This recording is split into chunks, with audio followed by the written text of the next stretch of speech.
आज हम बात करने वाले हैं साल 2014 में आई एक horror romance sci fi movie Spring के बारे में। एक युवक निजी संबंधों के कारण अमेरिका से इटली भाग जाता है और वहाँ पर वो एक ऐसी महिला के साथ रोमांस शुरू करता है जिसके अंदर एक गहरा रहस्य छुपा हुआ है। कहानी शुरू होते ही इवान नाम का एक लड़का घटनास्थल पर आता है। उसकी माँ की हालत बिल्कुल भी अच्छी नहीं थी, इसलिए इवान अपनी माँ के पास बैठकर उनका हाथ पकड़े हुए था। लेकिन कुछ ही समय बाद इवान की माँ का निधन हो जाता है। इवान के परिवार में उसकी माँ के अलावा कोई नहीं था। अब वो एक अनाथ बन गया था और इस बात से वो काफी ज्यादा निराश हो जाता है। इवान बहुत मेहनती था। कुछ दिन बीतने के बाद इवान वापस पब में अपने काम पर आता है। वो वहाँ बैठा ही था कि कुछ लोग वहाँ आकर उससे झगड़ने लगते हैं क्योंकि उस पब में सिगरेट की कमी हो गई थी। इवान की हालत कुछ ठीक नहीं थी क्योंकि वो अब तक अपनी माँ को खोने के गम से नहीं उभरा था, इसलिए इवान उनसे झगड़ने लगता है। वो उन्हें इतना पीटता है कि वे अपनी ताकत खो देते हैं और वे लोग लगभग बेहोश होने ही वाले थे। इस झगड़े की वजह से पब का मालिक इवान को खूब डांटता है कि तुमने ये अच्छा नहीं किया। यहाँ तक कि वो इवान को अपनी पब की नौकरी से निकाल देता है। इस बात से उदास होकर इवान वहाँ से अपने घर लौट आता है। अगले दिन जागने पर वो देखता है कि पुलिस उसके घर के बाहर खड़ी है। दरअसल पुलिस कल पब में हुई लड़ाई के कारण इवान को पकड़ने के लिए उसके घर आई थी। इवान इन सब पुलिस की झंझटों में नहीं पड़ना चाहता था। वो पहले से ही बहुत निराश था, इसलिए इवान बिना कुछ सोचे समझे अपना सामान पैक कर और अपना पासपोर्ट लेकर एयरपोर्ट की तरफ जाता है और वहाँ से इटली के लिए रवाना हो जाता है। इवान के दोस्त भी उसके पीछे इटली पहुंच जाते हैं और वो सभी मिलकर इटली में भरपूर आनंद लेते हैं। इवान जो एक समय पहले काफी परेशानियों में था, वो अपने दोस्तों के साथ वहाँ पर रोमांच महसूस कर रहा था। लेकिन जब भी उसे याद आता कि उसकी माँ अब इस दुनिया में नहीं है तो वो फिर से उदास हो जाता। एक दिन इवान अपने दोस्तों के साथ कहीं जाता है और वहाँ पर वो लाल ड्रेस पहने एक लड़की को देखता है। इवान को वो लड़की काफी ज्यादा पसंद आ गई थी, लेकिन उसमें इतनी हिम्मत नहीं कि वो जाकर उससे बात करे। फिर वो वहां से चला जाता है और जब वो वापस लौटता है तो फिर उसी लड़की को दोबारा देखता है। इस बार इवान खुद से कहता है कि अब बस बहुत हुआ। वो सीधे उस लड़की के पास जाकर उसका नाम पूछता है। वो लड़की अपना नाम लुइस बताती है। इवान उससे सीधे पूछता है, क्या तुम मेरी दोस्त बनोगे? वो लड़की कहती है, नहीं, मैं किसी भी रिश्ते में पड़ना नहीं चाहती।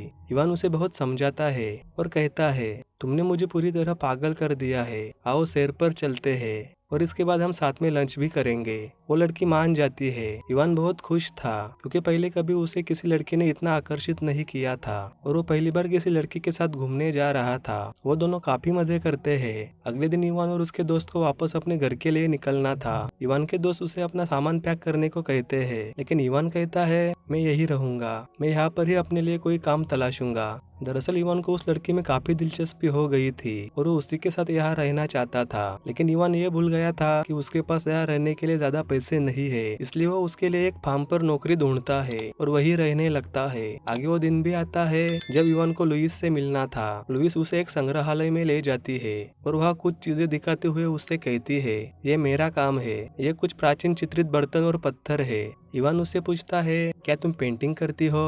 तब लुइस कहती है, नहीं, मैं पुरातत्व चीजों की खोज करती हूँ। यहाँ पर रखी सभी प्राचीन वस्तुएं मेरे द्वारा खोजी गई है। लुइस के इस काम के लिए इवान उसकी सराहना करता है। इसके बाद वो दोनों घर लौट आते हैं और लुइस और इवान आराम करते हैं। लेकिन सुबह होते ही एक रहस्यमयी चीज पता चलती है। ऐसा प्रतीत होता है कि लुइस दरअसल कोई और है। उसकी त्वचा खराब हो रही थी, जैसे वो किसी अजीब जानवर में बदल रही हो। वो काफी डरावनी लग रही थी।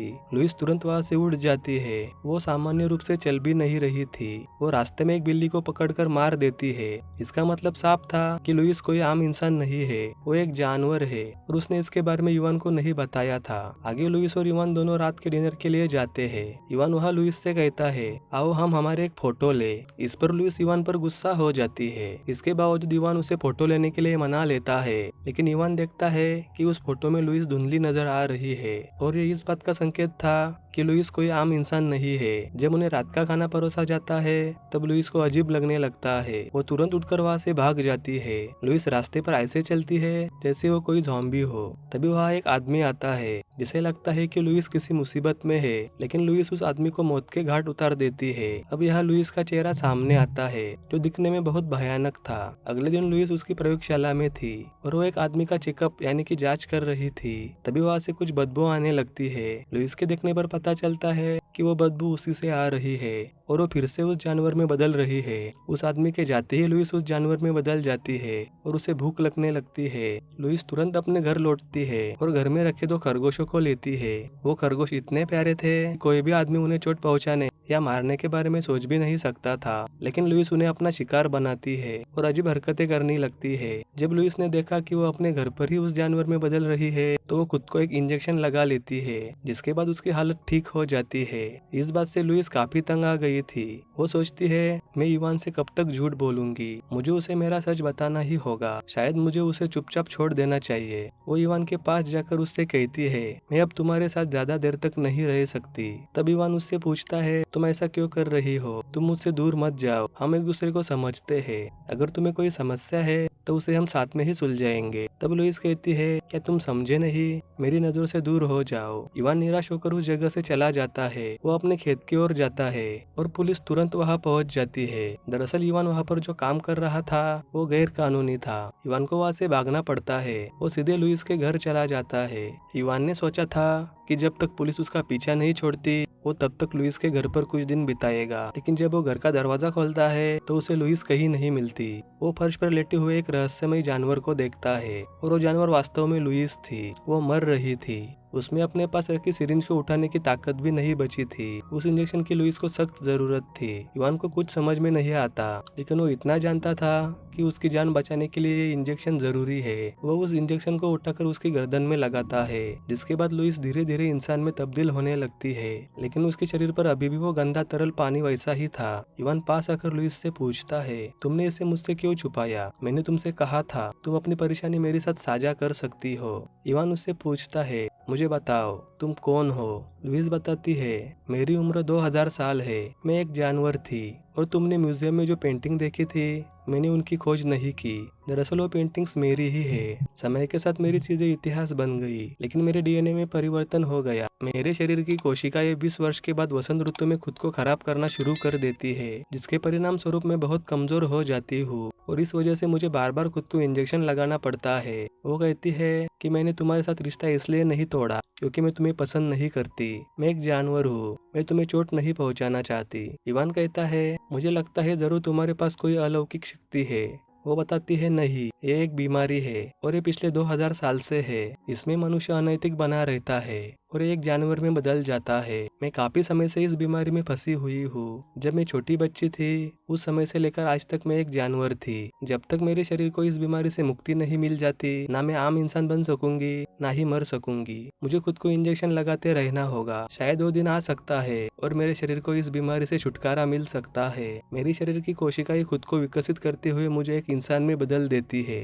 लुइस इवान से पूछती है, अब तुम सब कुछ जानते हो तो प्लीज मेरी जिंदगी से चले जाओ। मैं नहीं चाहती कि मेरी वजह से तुम्हें कोई नुकसान हो, क्योंकि मैं जब जानवर में बदलती हूँ तब मुझे कुछ भी याद नहीं होता। मैं किसे खा रही हूँ और किसे नुकसान पहुँचा रही हूँ। तुम जाओ। इवान रोने लगता है।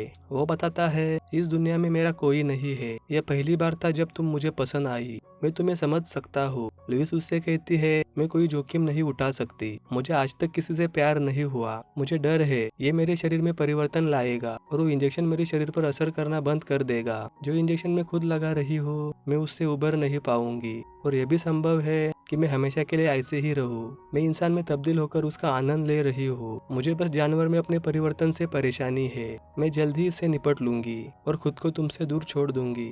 इवान लुइस से कहता है, ठीक है, मुझे अचानक से इतना चौंकाओ मत। पिछली बार हमने एक दूसरे के साथ कुछ अच्छे पल बिताए थे और वो दोनों उस खंडहर की तरफ जाते हैं जहाँ लुइस का जन्म हुआ था। वहाँ पर वो घूमते हैं और उस जगह का नजारा भी देखते हैं। वो पूरी रात वही रहते हैं यहाँ तक कि सुबह होने वाली थी और वो दोनों एक ही जगह पर बैठे थे। अचानक लुइस इवान से कहती है, अब सूरज उगने वाला है और मुझे एहसास हो रहा है कि मेरे शरीर में कुछ बदलाव हो रहे हैं। अब तुम्हें यहाँ से जाना चाहिए। मैं जल्दी अपने सबसे बुरे रूप में तब्दील होने वाली हूँ। लेकिन इवान कहता है, नहीं, मैं तुम्हें कभी नहीं छोड़ूंगा।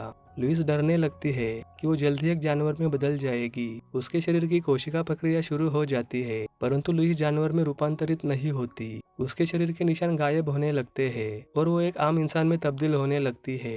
लुइस को अपने शरीर में कुछ परिवर्तन भी महसूस होने लगा था और उसे पता चल गया था कि इवान के प्रति हुए लगाव के कारण उसके शरीर में हुए परिवर्तन ने उस जानवर की बीमारी को हमेशा के लिए ठीक कर दिया था।